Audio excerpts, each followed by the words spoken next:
Hey guys, welcome to the video. Hi guys. It's heating up tonight in our hometown, Providence, Rhode Island. Why? It's a special night. We have WaterFire. WaterFire! We're going to do a behind the scenes of how this is all created.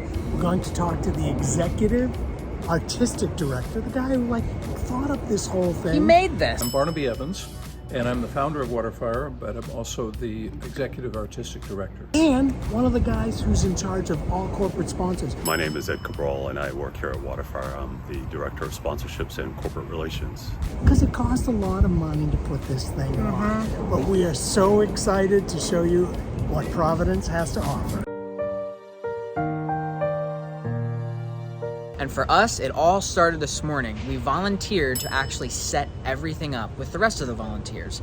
We checked in around 8:45 a.m. and got into the boat that was already loaded with wood. And as you can see right here, all of these braziers needed to get filled with wood. There are 87 braziers for this coming fire. It's pretty cool. They call it the woodpile workout.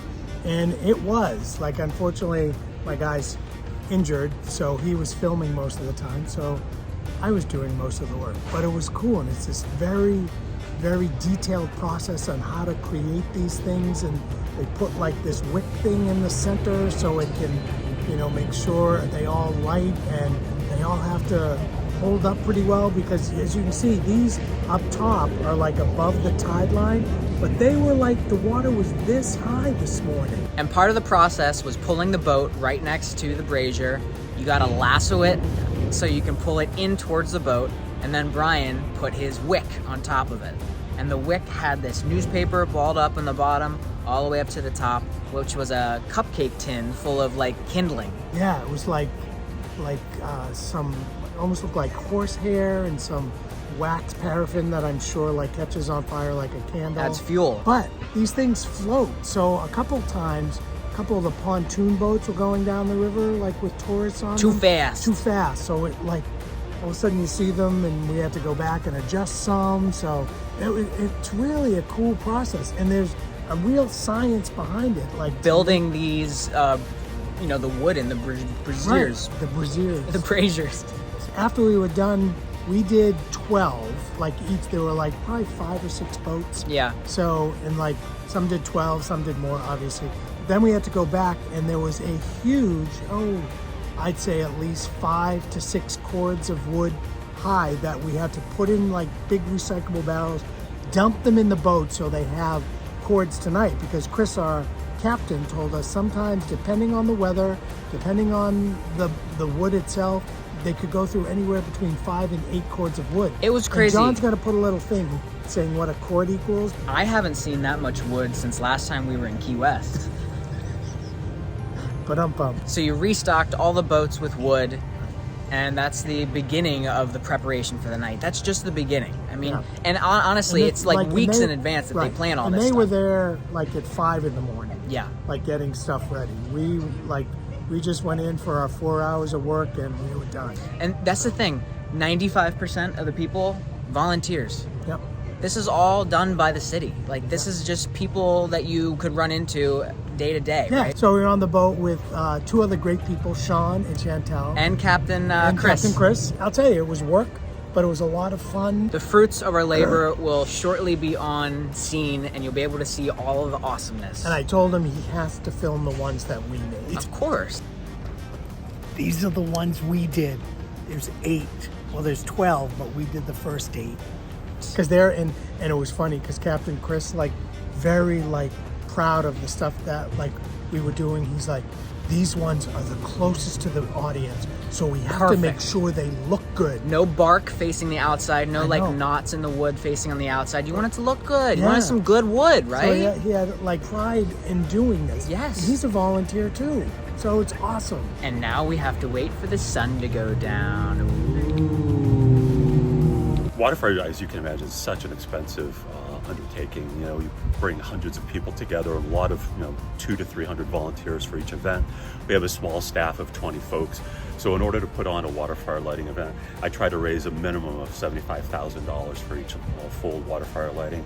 You know, because there are things behind the scene that people don't even realize. Like we have to, you know, get police detail, close streets. We have to bring a fire marshal on site.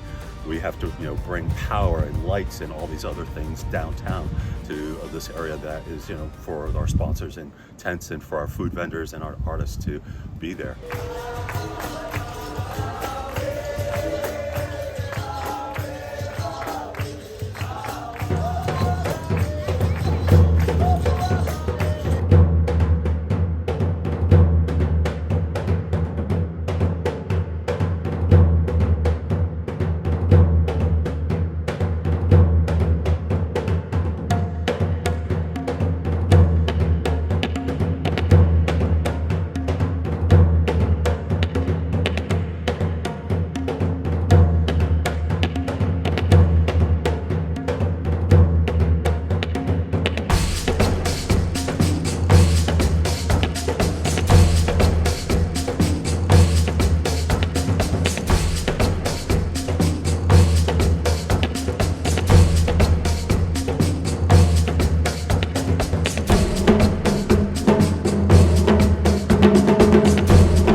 In the boats feeding the fires, those are all volunteers. Both the pilots of the boat, the first mates of the boat, the safety officers on the boat, and the whole crew of the boat. The reason why they're volunteers is one of the metaphors and rituals which we're repeating all night long is out of the dark, you'll see activity on the river, and the brazier in front of you that's lighting the city will slowly run out of fuel and get dimmer and darker. And then before the fires go out, you'll see a boatload of your fellow citizens, all volunteers. You might see the person from your barista, you might see your bartender, you might see the school teacher for your kids. They're all volunteering their time to put their contribution on the community fire to build the light, build the warmth, build the engagement of the whole community. So that ritual plays out all night long. The fires burn bright and we see better in the light and we feel the warmth. When they run out of fuel, they need replenishment, and that's how a city makes itself strong. Every one of the boats is always a volunteer for that reason, because we're emphasizing the fact that our community has to constantly rebuild itself and make everyone feel part of the action, part of the light, and included in the activities of the street.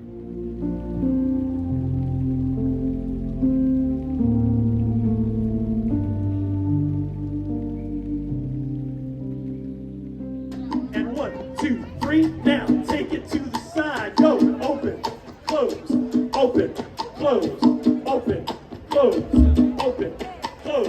1, 2, 3, and 1. Well, folks, that's WaterFire. Water so hot, not even Elsa could freeze it over. Whoa, he's waiting all night to say that. Just let it go.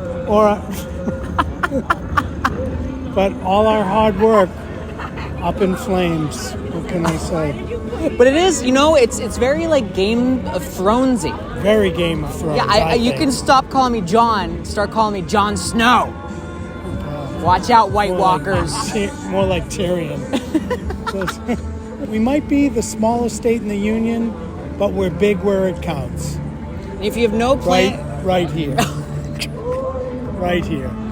So yes, I didn't know where you were going with that. I know you didn't. So, but even if you have no plans of coming to Providence, I hope you enjoyed this video and you see what WaterFire is all about. And if you do plan on coming, definitely plan a night and come. Don't ride your motorcycle here. No, especially when we're filming. Come on. But definitely try and look at the WaterFire schedule and come check it out. It's a beautiful thing. And remember, as always, subscribe, like us, and don't forget to live your life out loud. Bye.